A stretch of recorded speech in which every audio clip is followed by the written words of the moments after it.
Hello, Bill. Hello, Caesar. Look at my new sports car. It goes really fast. That's nice, Caesar. Look at my new sports car. Huh? Bill, that's exactly the same, just a different color. No, Caesar. Mine has a tail fin. Hello and welcome to Caesar's Snack Sandwich. Today we're on a Binance Smart Chain taking a look at the Autofarm protocol. Now this is a protocol that I have been meaning to look at. I've been busy and I kind of put it on the back burner. I kind of had a bad taste in my mouth about it a little while ago because it kind of forked a protocol that I really like called Beefy. But I think it's valid now in the sense that I should take a look at it and talk about it a little bit. So let's first go over to DeFi Station here. This is kind of like a place where you can look at what are the number one things and what's important and what's happening in Binance Smart Chain. Okay, so the total value locked and all that kind of stuff. So the number 1, 2, and 3. Number 3 protocol is Autofarm. And here it says that the current locked is $1.4 billion. Okay, so that's a lot, right? It's definitely worth considering and looking at. And Beefy Finance is at 250 million. So quite a bit below Autofarm right now. And that's because Autofarm has some features that Beefy does not have, right? So let's swing over there. So here we are on the Autofarm. Now, when the Autofarm first opened, it had another website that didn't quite function and look so good as this. So that was another reason why I hesitated. And then I went on vacation and now I'm back and this is the situation, right? Now, as you can see, I do have a few green numbers in here. So I haven't been completely avoiding this place. And I actually do have a deposit here of this Tesla and USDT, and I've considered and I've put in these tokens as well. So I do have some greens in here. I haven't been not using it. I haven't been avoiding it completely. I've been testing it and finding out what it does and so forth. And today I took a deeper look at it as well, and I decided to look deeper at some of the fees and so forth. Now, one of the main features here, one of the things that this protocol is doing is when it first came out, I'm not sure if they've designed some new ones themselves, but when they first came out, they basically used the strategies from Beefy Finance and added in their own emissions of their own token. So let's go to one that I have open here. Yeah, let's go to this one, to the Tesla one. So as you can see, it's pretty clean now. It's pretty quick. It's pretty fast. It's pretty smooth. It has a lot of features down here, a lot of information. So let's go through some of this information here, and I can talk about it a little bit. So the asset, it tells you the LP token, and you can click on this, and it'll actually take you to PancakeSwap to show you what this token is. It has the multiplier, which is like how much extra auto it's going to give you. It's telling you it's auto compounding, which pretty much all the vaults are going to be doing that, right? And the farm type is PancakeSwap, so it's going to farm the cake and sell the cake and build more of these tokens for you. Here is the farm contract, and here is the vault contract. So I had mentioned these in my video about Etherscan, Binance Smart Chain Scan, and how to get in and out of contracts. So this is very useful. I think it's very good if you get into a vault like this and you're a little bit worried about it, then you should always probably copy these down, and it can help you to pull out of certain things, right? So this is telling you, where the farm token is and the actual vault token, okay, or the vault contract, and this is the farm contract, the contract that is doing the farming of the cake and selling the cake. So you can check that if you want. You don't need this one unless you want to check out what they're doing and if it's legit. Okay, so here are the APY calculations. They're pretty in-depth. They calculate, or they display everything right up here in front, and there's some percentages. You can go through these little by little and check them and see how they feel and what they look like for you. So this is pretty important here, and these are the fees here. So they're all displayed here, all accurately, or at least apparently accurately for each vault. But instead of talking about them here, I'm going to swing over to the docs page and go through them slowly here. Okay, because it's kind of important, okay? So here are the fees and the fee summaries, and here are the types of fees. So first we have the controller fee, and this fee is used to cover gas costs. Now, I went into the Discord today, and I asked this question here. I have a question about the controller fees. Are these funds converted to BNB and held in the wallet and contracted for the protocol? Is it separate from the Treasury contract? I don't think you need to really understand my question per se, but I asked a question and I actually only got to this reply from some person who said, hey, he's got a question. And I didn't go through and see if anybody else tagged me, but I wasn't tagged in an answer. So that kind of, sets me back a little bit, makes me feel a little hesitant, but it's okay. I think it's just maybe my question was missed, but I do understand kind of what it's talking about. This fee here is apparently used to cover the gas. So I basically asked, where is this gas fee going? Doesn't it not just go to the Treasury? And does it have its own contract? And I was going to lead into the questions of what happens when that contract gets very full. Are you going to reduce the contractor controller fees on volts? Anyways, so that's the idea of this. They have to pay for gas, right? They need to pay the gas to do the farming, right? And this fee is supposed to be doing that. The next fee, we have Treasury Fee, and that's collected and allocated to the Autofarm's Treasury, and the Treasury should be used for this stuff here: external audits, community engagement, marketing, salary payments for the team. So that makes sense. Every protocol needs a Treasury.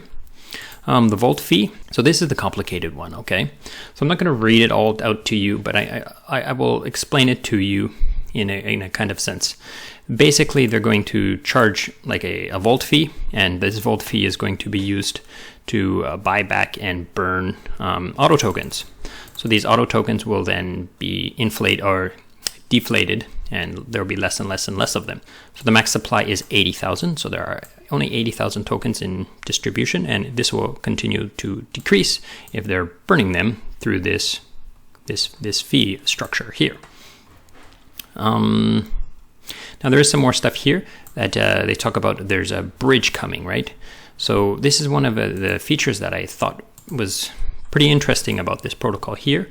Is at the top here. You have both Binance Smart Chain and Huobi ecosystem chain, or I don't know what this chain is called again, but it's the Huobi chain, right? So they have Huobi vaults as well. So they have this entire protocol existing on the Huobi chain with these LPs and stuff. And if you have them, you can deposit and access those as well. So the Huobi chain is going to build a bridge between Binance Smart Chain and Huobi chain. There is going to be one built. Now, I'm not sure if Huobi is going to build it or Binance is going to build it or who's going to build it, or they're going to do it together. But this fee, so basically it says here the Volt fee auto burn back. So 1% to 2% depending on the volts, right? And once the bridge is up, it's going to increase, right? Before the bridge, so it says here, before the bridge is a total of 2.5, and then it becomes 3 to 4, right? So the fees will go up a little bit on the volts when the bridge is finished, and I'm not exactly sure why. I wasn't able to find out the reason why that they need to burn more auto tokens when there is a bridge. The only thing I can think of is maybe they're going to mint more tokens on Huobi, and then they need to burn more tokens. So I guess that's why. I am not sure. Okay, so maybe that's something you guys can look into, and if you know, please tell me in the comments below. I would be more than happy to know. Now, there's an entrance fee. Now, this is pretty interesting. Most vaults have an exit fee when you withdraw. You need to leave. Now, the reason why they put an entrance fee in it was you need to have a fee so people don't just jump in and out right before harvest calls or earn calls or whatever you want to call them. They call them earn here, but most protocols call them harvest. Now, right, if they know, there's going to be a harvest in the next minute, so they will jump in, and then after the harvest, they will jump out, right? So in order to stop that, they've put a small fee, but instead of putting it on the exit, like most protocols, they put it on the entrance. And this fee is then given to all the other vaulters. So on the way in, you lose 1%, but the 1% still, or 0.1%, sorry, but that 0.1% still goes into the vault for the other people who are already in there. So basically it tells you to, get in early and stay in and wait for other people to join. So that's pretty interesting, and I think that's a clever idea.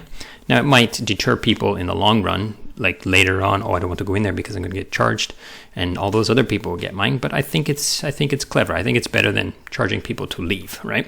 Because charging people to leave sounds a little bit shady, right? But that's the way it's normally done, right?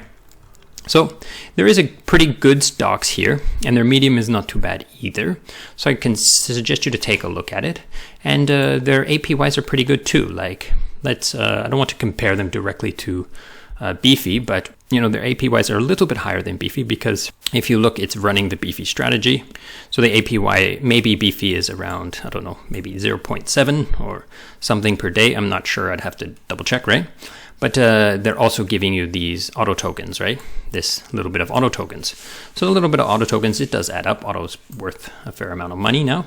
Now, currently there is nothing to do with the auto token. So then they do talk about in their medium here about the upcoming DAO. So they're going to use the governance, right? So they're going to add some governance to this protocol. So I assume that this will be the use of the auto token, and that will then give the auto token some usage, right? And now there's one more thing I want to show you that's pretty interesting, and that is here, swap. So it currently does nothing, right? But it's an DEX aggregator. So they're actually building an aggregator. So it'll look at all the different, DEXs like Pancake Swap and Bakery Swap and all of these other DEXs, and it'll help you to automatically choose the best one for your trade, which is interesting. It's like one inch exchange on Ethereum. So I'm not sure if they're going to fork that exact protocol, that exact code, but who knows? They're apparently building that here. So that to come into the future, and it's worth looking at, I think. I'm not sure if the auto token will have any functionality inside of this yield aggregator or not, but that would be nice too, right? So I think it's worth looking at, it's worth considering, and it's not, I wouldn't put, as with everything, I wouldn't put all my money in here, but I put some and see how it goes. And it doesn't hurt to farm a little bit of auto tokens. I don't have very much. I have like $13 worth of auto tokens, which is almost nothing, but it's something. I might just sell them. And the other option is I could go back to Beefy, and I could use Beefy. Now Beefy is currently farming some of these volts, so it's quite funny actually. Someone mentioned it to me today. It's like the cannibal is eating the cannibal, which is, I find it to be very interesting because they have a cake vault here which is based on the Beefy vault, and now the Beefy has a vault that's farming this vault. So I think that's pretty interesting. And at first I was a little bit hesitant because I'm a big fan of Beefy, and I still hold my Beefy bags and I still use Beefy a lot. So I was always hesitant to use something that's obviously forking them. But this is DeFi, and this is cryptocurrency, and everything's open source, and this is how innovation is fostered, through competition. So I think it's not something you should feel terrible about using, and obviously there's a lot of people who feel the same as me, or at least even more than me, in love with this protocol. So consider using it. Now there's one more piece of news I would like to share with you. I just saw this tweet today from, I'm sure most of you have seen it. If you use Binance, then you probably have seen it. Binance has temporarily suspended withdrawals of ETH and ETH-based tokens in order to address the congestion issue. So what that means is you cannot take your tokens out of Binance Smart Chain through the Binance exchange, centralized exchange. I assume that the bridge is still working, and you could probably still go through Terra and down to ETH, but this is kind of a little bit scary, right? So keep this in mind when you're using Binance Smart Chain. Binance Smart Chain is slightly centralized in this sense, like they have the ability to close the doors right here, right? So always consider this kind of stuff when you are investing. Don't put all your money into Binance Smart Chain, and don't put all your money into Autofarm. Be careful, right? Do the things that you think is the best, but be careful about what you're doing, okay? So that's pretty much it. Thanks so much for watching, and goodbye.